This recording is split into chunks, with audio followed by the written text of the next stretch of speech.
Okay, hi. So yes, my name is Charlotte Coates. I'm a master's student at the University of Guelph, working with Dr. Peter Kevin, who is with us today as well. Um, yeah, so here I am to present our project called Temperatures Within Horticultural Plants, Stems and Flowers, explaining rapid growth by micrometeorology, morphology, and physiology. And we are part of the School of Environmental Sciences here at the University of Guelph. And our sponsors for this research are COHA, of course, the Government of Canada, and Canadian Agricultural Partnership as well.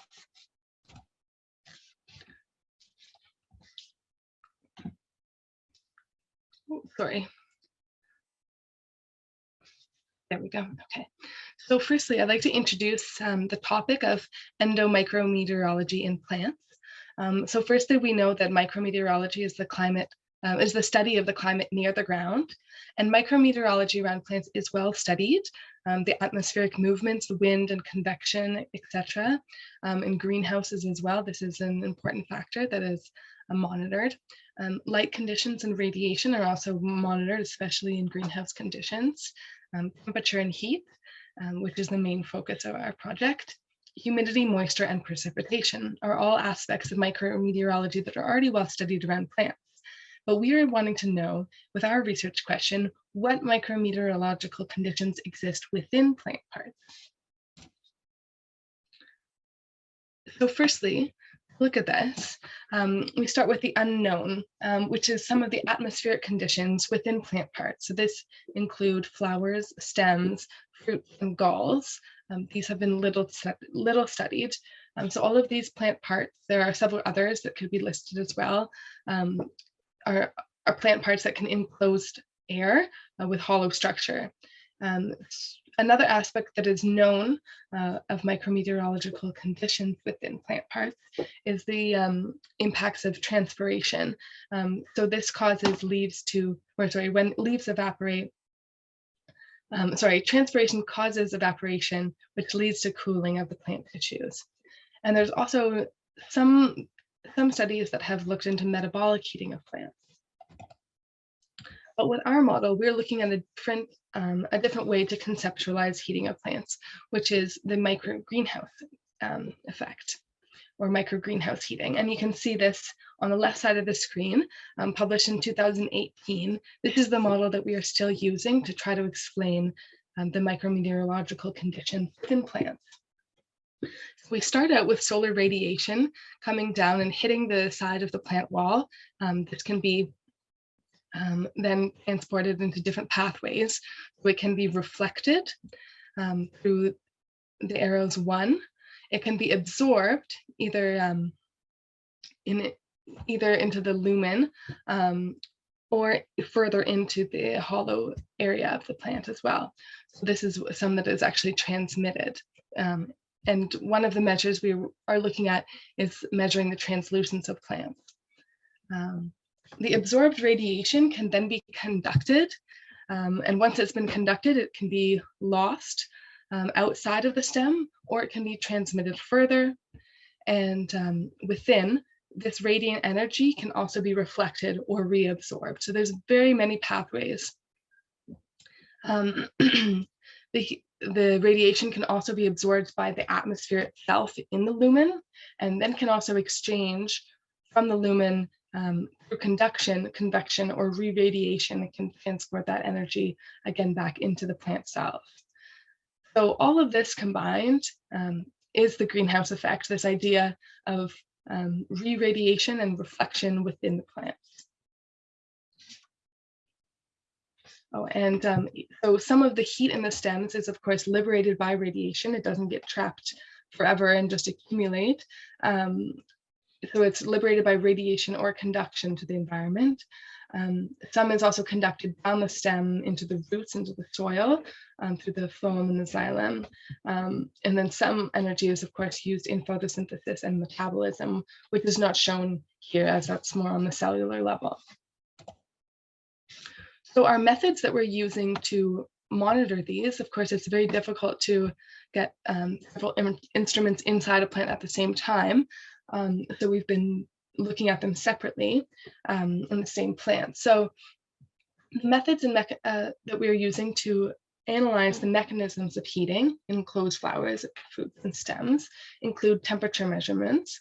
So this is done with fine wire thermocouples. You can see on the right side of the screen, there's a paper, and that's actually Peter holding the instrument there in northeastern Russia, where he was able to do some field work there on hollow stem species. So this is an example of the wire thermocouples that we use and the data loggers that go alongside with them. So this temperature measurement data, we have collected a lot of long-term data, and to show that there have been elevated temperatures up to 13 degrees in certain of these species. In cucurbita especially, we have high temperature differences, and as well in milkweed pods.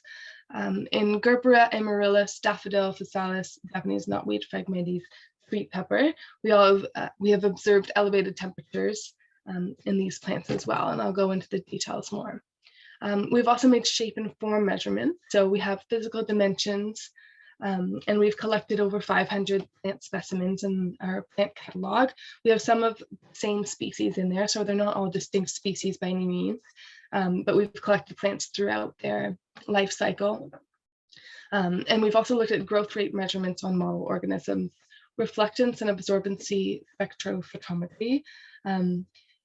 And this work was started in 2021, and it was started in 2020, but we were continuing it in 2021 in cucurbita.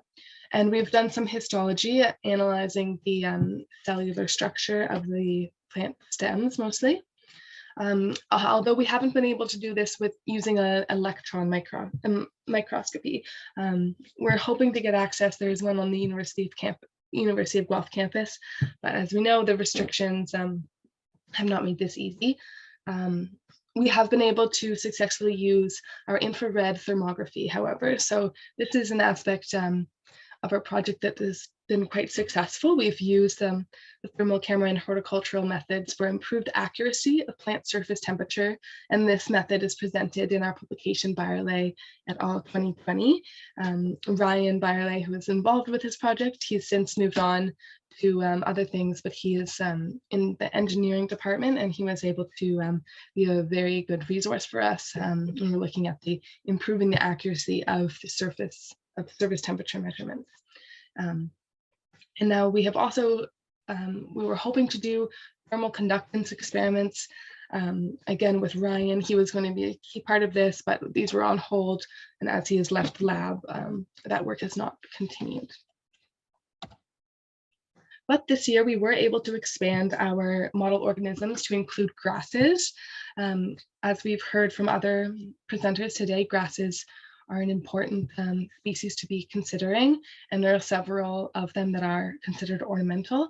Now we were looking at Phragmites, which we chose for the ease of access, and it's considered an invasive species here in Ontario, but it grows in wetlands, and we thought that it was an interesting species to investigate for this reason. It's also a very large species of grass, so it's, again, easy to work with. So one of the distinct morphological characteristics of Phragmites is that they have very thick stem walls. So our hypothesis was that we would not see as high of elevated temperatures within these. And they also have septae in between the nodes of the grasses. So this is another distinguishing factor from some of the other plants, ornamentals that we have looked at. So we want to see how the micro greenhouse effect is affected by these two characteristics. Now our study site was actually just roadside of the Arboretum by the University of Guelph campus. And you can see on the left side of the screen, we have a hollowed out Phragmites stem. You can see it has C shape up here, denotes that it's clearly hollow. It's not a solid stem. That's otherwise we would see a flat section there. And you can also see the septa as well. The septate, it's septate all along the length of the stem. And on the right side of the screen, yeah, we can see our study stems there. So our model organisms set up in 2020 included gerberas and also Cucurbita pepo, pumpkins. Now we weren't able to continue our research at Van Geest Brothers Greenhouse on gerberas just because of COVID lockdowns and restrictions on travel was just a lot to navigate for our small lab. So we stuck to Guelph this summer, and we were able to expand our research. So these are the images from 2020, and now I'll show the ones from 2021. We have improved environmental data monitoring. So this was the experimental setup that we had for 2021. We have the wind meter here showing the wind speed. Now, normally these are mounted up above about 10 meters above a study site, but since we wanted to get down low to the ground, this is how we chose to mount it. One of the factors was that we couldn't actually measure wind direction with this structure setup so close to the ground, so that was one limitation. But we also did have our humidity sensors. There were also in the same sensor, they have a temperature sensor. So this was our ambient air temperature sensor for each plot, protected by these radiation shields. This small black object down here with the white on top is actually the solar radiation meter. So we're trying to measure how much solar radiation is incident at the canopy level. So again, that's why we had it down at the plant level. And then within this box is our CR1000 data logger that's logging all of this data, the wind, humidity, ambient air temperature, and solar radiation temperature, or solar radiation quantity. And then we also have individual data loggers hooked up to each plant, measuring the plant's temperature and the temperature right next to the study stem. In these spots, you can see this is our shaded part of the field where there's a windbreak. So there's a natural shaded area that's shaded for a good part of the morning until about 10:30. So it's not shaded for the entire day, but it does get a lot more shade in the morning. And then the line back here is the sunny area. So some of our results that we saw, so these are this is data from 4 different stems and showing the air temperature, the difference between the stem temperature, the inside of the stem, and the air temperature. So you can see we start at around midnight and we end at midnight the next day. So you can see up until about 10 a.m., there wasn't a big difference between the internal and the external temperature, but at around, in between 10 and 11 a.m., the differences start to be very large, even up almost into the double digits, not quite into the 10 degrees, but some above 8 degrees. And this is just for one day. So I am still going through the analysis, making the larger averages for the days, but this daily analysis of individual squash peduncles show the higher temperatures than ambient during the period from 10 a.m. to 6 p.m., with the internal temperatures overnight from 8 p.m. to 9 a.m. being closer to the ambient air temperature. And this confirms our hypothesis of the microgreenhouse effect being at work here. On July 1st, the maximum temperature differences for each of these stems were 6.5, 9.2, 5.1, 5.3 from peduncles 1 to 4 respectively. And so looking at the statistical differences between these, we see that for the t-test, just analyzing the difference between each peduncle and the corresponding thermocouple to it, we see that every one of them is a statistically significant difference with a difference level of 5%. And then when we compare the temperatures between the stems, we see that they are not significant. Between the air, there was a significant difference between the air temperature, and this can be explained because some of the stems were up higher and some of them were down lower, so the temperature closer to the ground versus above, it would be slightly different, so this makes sense.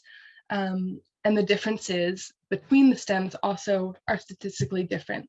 So the differences that we saw weren't all the same, again, because there's some slight differences. Some of the stems could be experiencing more sun throughout the day as we're looking at the whole day, the whole length of day. So this also makes sense that the differences aren't always exactly the same, but what we can say is that each of the stems were statistically different from the air temperature corresponding to them.